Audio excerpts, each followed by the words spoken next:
Welcome back for another top-notch video. As always, we'll be looking at our stock market review, 29 April through 4th of May. Some interesting things were happening in the markets. We're going to take a look at some historical charts, then look at a broad overview of our indices, and then go more into the details of each TSP/Roth IRA fund. As always, our channel is about the TSP/Roth IRA retirement accounts. For the TSP, we look at the C, S, I, and F funds, which equal IVV, VXF, EFA, and AGG ETFs. You can invest in these with your Roth IRA, and you can invest in these with your TSP account. If you have questions, you can go ahead and write those in the comments below. As always, the C fund/IVV is the S&P 500. The S fund/VXF is the small caps. I fund or EFA is the international markets, and the F fund or AGG is bonds. As always, at the very end of the video, we'll go over our allocation. Moving right along, let's move into some of our historical charts that I wanted to show you guys and kind of our strategy for the TSP Top Notch channel. So this is a great 12-month overview of the last year. The biggest thing I wanted to reflect is kind of our fourth quarter strategy of last year and our first quarter strategy of this year. With our fourth quarter strategy of last year, we ended up taking a very good profits towards the end of September, and we're kind of in and out of the markets for September. With me moving and all that, we decided with our 10% gain we had that we were just going to leave things in place, let the markets decide what they were going to do. We were very high in our MACD and overall with our oscillator over the line here towards the end of September, and had very good confidence in the market.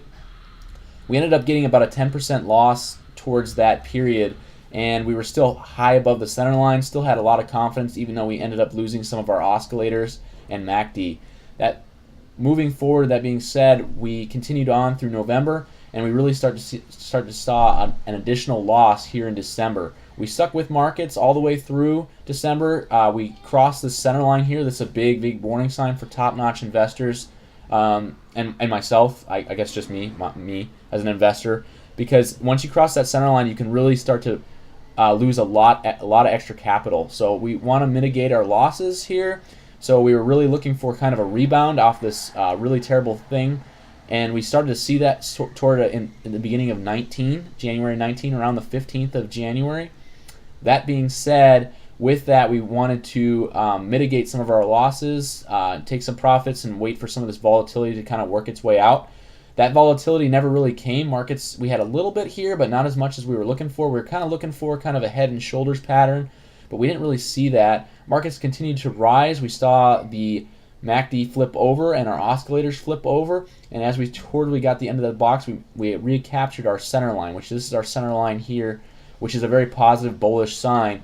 That being said, we got back into the markets right before April, captured a little bit of gain here, and we ended up getting out or staying in the markets for the most part and still capturing a pretty decent gain for first quarter.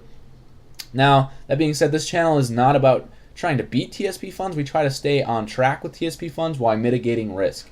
Mitigating risk is our most important thing, and that's what we really did here in the fourth quarter / the first quarter of 2018/19, and I thought we had a pretty good strategy. Now, we did end up losing a little bit. We were still ahead of the life cycle funds for last year, for 2018, and we're currently sitting right below life cycle funds for so far this year. We're hoping to gain a little bit on our life cycles and hopefully catch up to our equity funds towards the end of this year. This year is not over yet. Still plenty of room to run, plenty of things to do.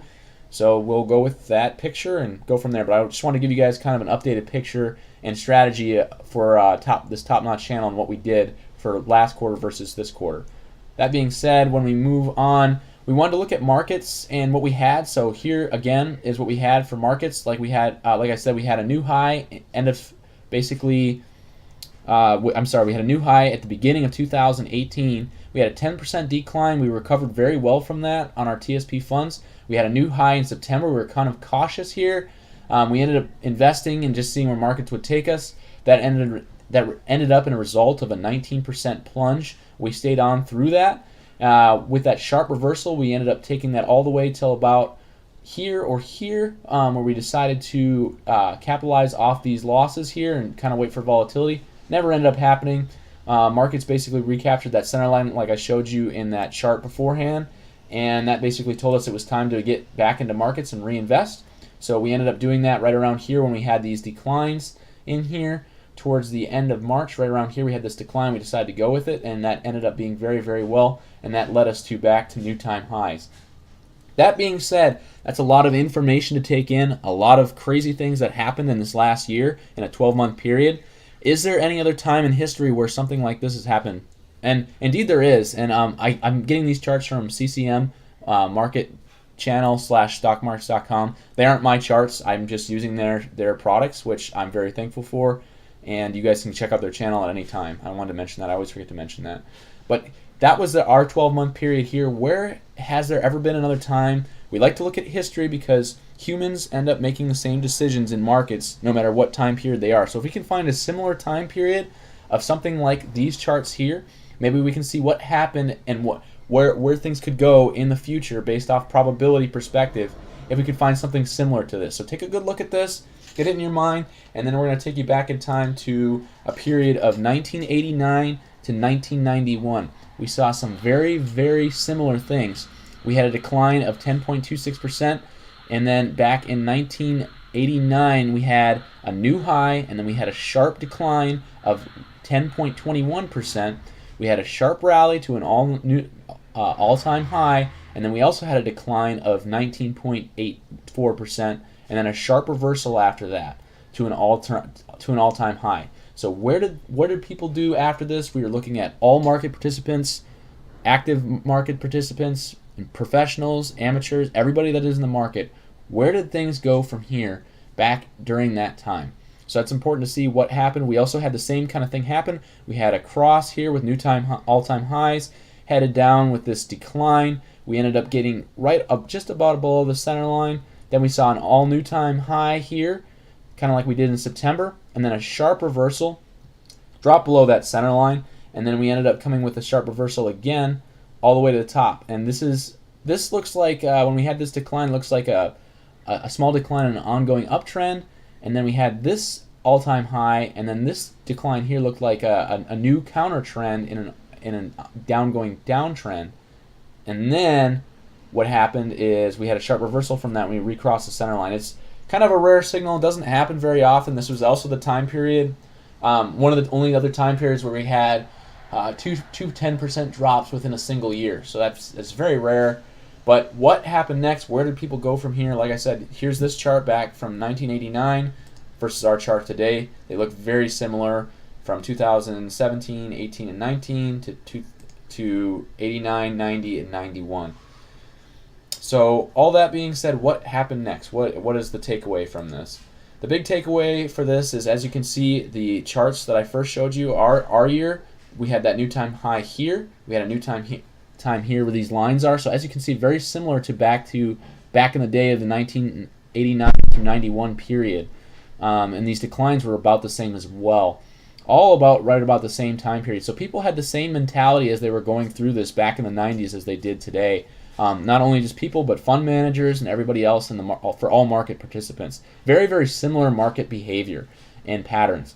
That just goes to show for probabilities of things could probably stay the same. We could see the same. Now, granted, there are different news events and different things that happen, but market psychology usually stays about the same for where it was. So what did people do after they had such a 10% plunge, a 19% plunge, and then a crazy 20% all new all-time high? And what we found is, based off this time period from 1991 to April 2000, since that new all-time high, which I showed you towards the end of April, right about this point here, 10 days past that, we saw markets gain about 1.8%, and then 20 days, 1.3%, 30 days, 1.3%. So markets stayed pretty much the same, about 1% higher for the next month. So we're looking into May time frame now. So for May, we're looking at maybe 1%, and then after May, we're looking at a little bit of volatility, maybe seeing some things as markets consolidate those gains. And then as we look farther into the future, we saw some really great things happen. 180 days out, we saw a 3% gain. 1 year from today, from next April, we saw a 7% gain. 2 years from that date, we saw over a 17% gain. 3 years, 17%, about the same. 4 years, 34. 5 years, 74. And 6 years, we saw over 100% gain over the next 6 years. And 7 years just gets even crazier, guys. That was definitely a crazy bull market. This is kind of unrealistic way out here, but I definitely think for the first 90 to 1 year time period, we could be looking at something very similar to this. Now, we'll always check our markets and do our weekly videos to kind of monitor that, but we're seeing some very good things for those long-term buy and hold investors, as well as maybe trying to catch up to markets sometime right around the next month period, pulling money in and out just a little bit to try and gain a little bit on our markets for the year. So that's kind of a general overview. If you guys have any questions or concerns about that, go ahead and write them in the comments below. Really do appreciate your guys' time, and we'll dig right into our markets. Jumping right into our overview, guys, the first thing we're looking at is the TSP Talk website. These guys offer some commentary and some general fund overviews. You can always check out their site at tsptalk.com. And there's a guy named Tom that does some comments that we'd like to look at. So for the week, guys, we saw a good weekly change of the S fund was up. We are currently in the S fund, so we did very well this week with outperforming the other funds. That's where we were at. Pretty much positive for all our equity funds. Bonds was down a little bit. And as always, life cycles funds are up a little bit as well. If you guys have any questions about this, go ahead and write them in the comments below. But very good week for us at the for basically the TSP funds. And if you guys are wondering, like I said, C fund equals IVV, S fund VXF, and the I fund EFA. Let's go into a little bit of commentary and a general overview. So for the C fund or IVV, we're seeing the fund track above its moving average, so that's good for the 20, 50, and 200 day, above pretty much everything. With that jobs report and everything we saw on Friday, we saw some great information come out in regards to that. The stockcharts.com site is still Thursday's data, but we saw some great job growth, and the unemployment percentage did drop just a tad, so that really helped out our markets, I think, a little bit. A little positive news always helps, but overall this has been an incredible climb from the beginning of 2019 all the way up to May. And like I said, from those historical averages, I think we could probably see maybe another % gain or so, but then we could probably see some consolidation, sort of like something we saw in here, consolidate all of these gains for the most part.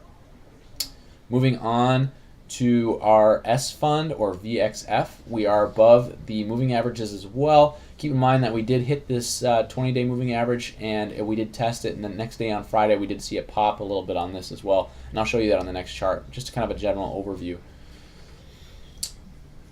EFA, we did have an open gap here, so keep that in mind. It is rallying, which is great for the year. We're trying to get back to that spot we were. This fund has been in a bear market for a long time, and I think it's definitely coming out of that. We are above our 200-day moving average now, 50-day moving average, but keep in mind we have a gap here. Probably going to see some more consolidation with this EFA fund or international markets / the I fund.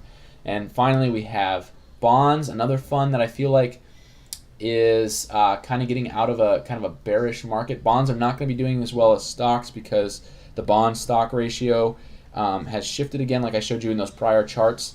It's back to stocks since December / January timeframe, and so we're not as interested in AGG as other funds. I would definitely think about it more than the G fund now that we're starting to gain a little bit off of it. But as you can see, we had a lot of consolidation here in the last month of April / May. And we'll have to wait and see where we can get a clear pattern for this, but we are above our 50-day moving average on this one as well.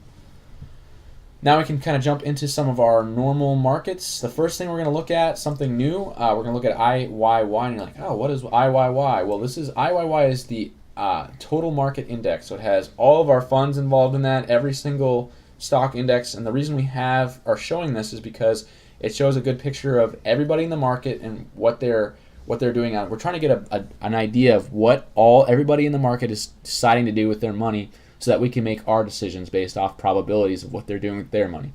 So basically this is the chart patterns and whatnot for IYY, and this will give us a really good, you'll see a little bit later on why we use IYY to determine, we're going to basically determine in IYY if we should be involved in stocks or if we shouldn't be based off our charts. So with IYY, as you can see, an incredible recovery period here. As you can see, like I said, in the next month, we could probably see a 1-2% gain. We're probably going to stay under these technicals here between our moving averages and our line that they drew here.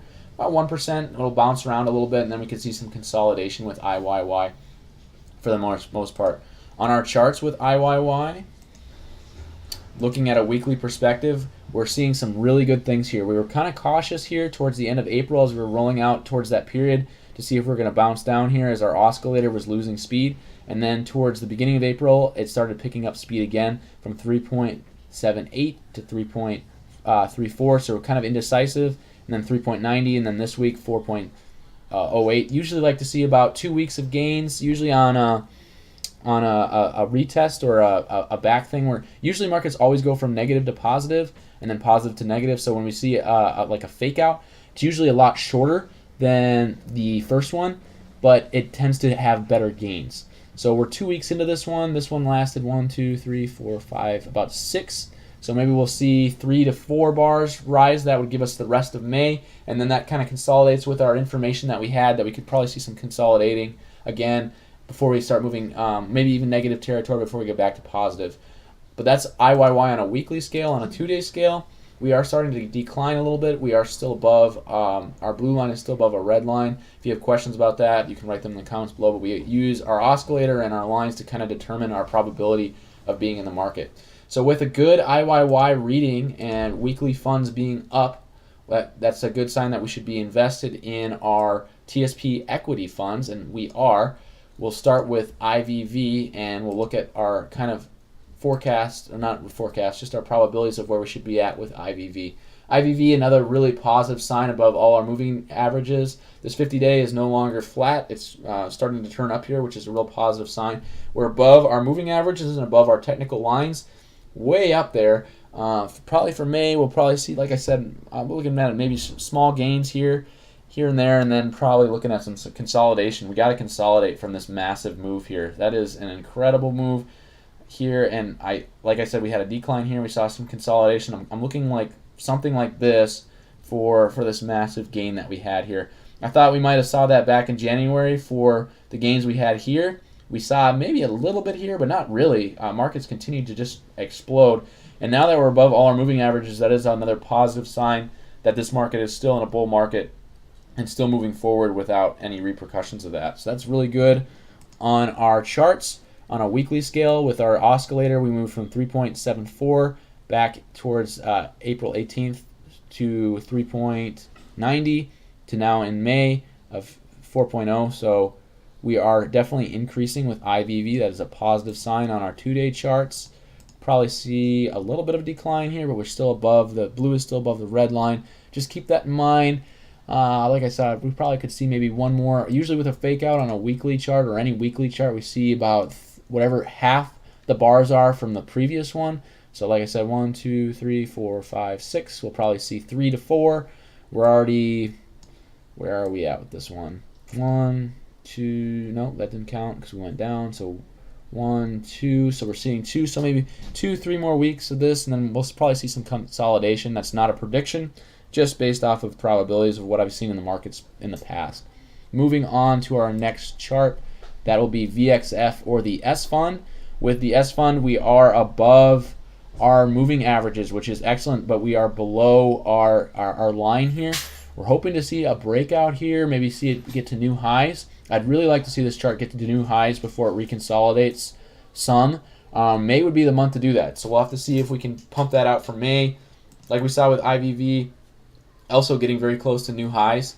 So maybe we can see that with VXF. I really want to see if we can beat this line here. That being said, let's move into our technicals with VXF or the S fund. As you can see, kind of the same picture here on the weekly. We were declining for a long point with IVV, and so we weren't really invested in this. We were kind of just looking for a decision to be made. I think a decision's been made now. We're seeing our oscillator increase, and our blue line is above our red line. We're seeing some very healthy market action here for VXF. Good place to be invested. On our 2-day scale, we did see a rise here, unlike we did with IVV or the C fund. So very, very good place to have money.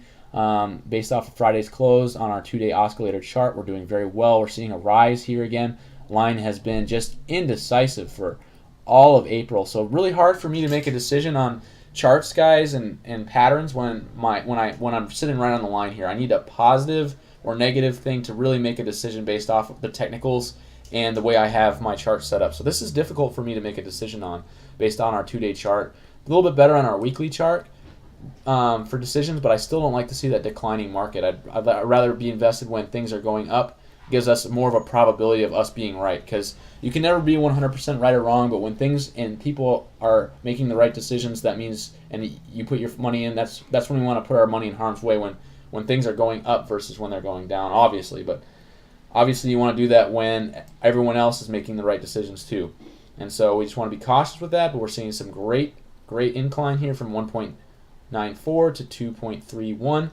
So good stuff there for VXF or the S fund. We'll continue to move on with the EFA or the I fund, our international markets.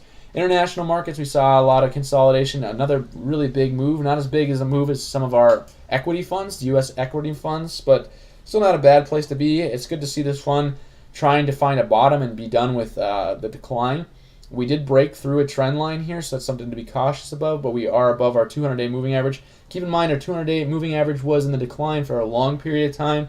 We're starting to see it flatten out.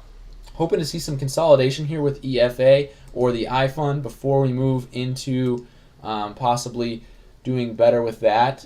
We are not being invested in this fund right now just because we are still in a declining market on our weekly funds here. As you can see, the oscillator is still dropping. But we are blue line above red line. That is good. And on a 2-day scale, we are in negative territory. So there's just better funds to be in at this time. So we don't have anything devoted to EFA right now. But maybe in the future, we'll have to wait and see.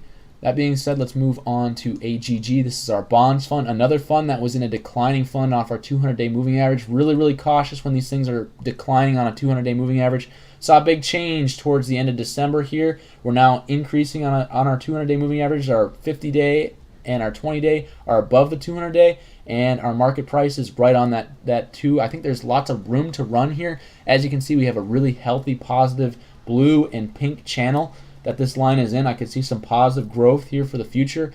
If our equity funds decide to consolidate a little bit, this might be a good place to stick some funds just for a very short-term gain. Try to gain on our equity funds that we lost out on towards the middle of February/March timeframe. Looking at our AGG fund on our technicals, we are sitting for a weekly chart coming down. We had a reversal here, which was really good.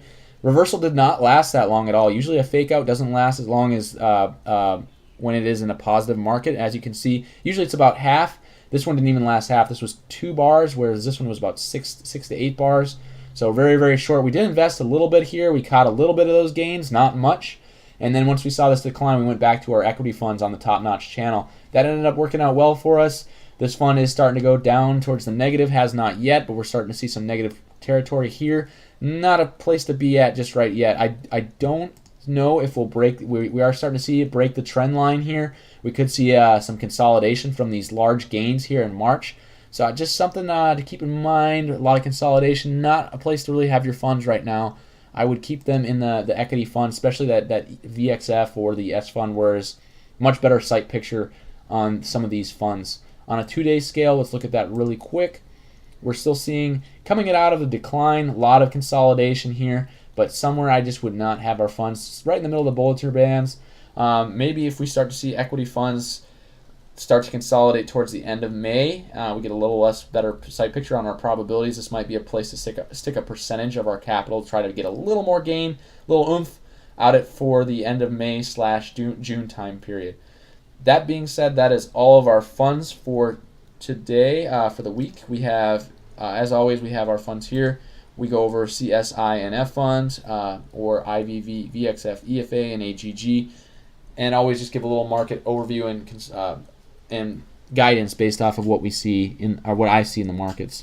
As always, I'm not a stock calling service or trying to predict markets. Just trying to show you guys some probabilities with your TSP and retirement funds. You can always write questions or comments below. Really appreciate your guys' support watching the channel. Go ahead and hit that like button. And always, here is the percentage that the Top Notch channel is invested in currently with our TSP. Right now, we are 100% in that S fund, and we are looking up the gains there, trying to catch up for where we lost out in March. But overall, we're not doing bad for the year. When I looked at my percentage, I'll probably pull it up for the next weekly video. We're sitting right around 11 or 12% for the year. So that's very good, double-digit returns. Not complaining at all for the year. As always, we're not trying to beat funds, but just try to mitigate some risk. As I said in the beginning of the video, We did do some risk mitigation just to ensure we safeguarded our capital. That results in a little bit lower returns, but then we don't end up with anything like a 50% portfolio loss. So it's up to you guys on what you want to do, but that's kind of what we do here on this channel. Again, appreciate your supports. Please write your comments below. That's another top-notch video. We'll see you guys next time.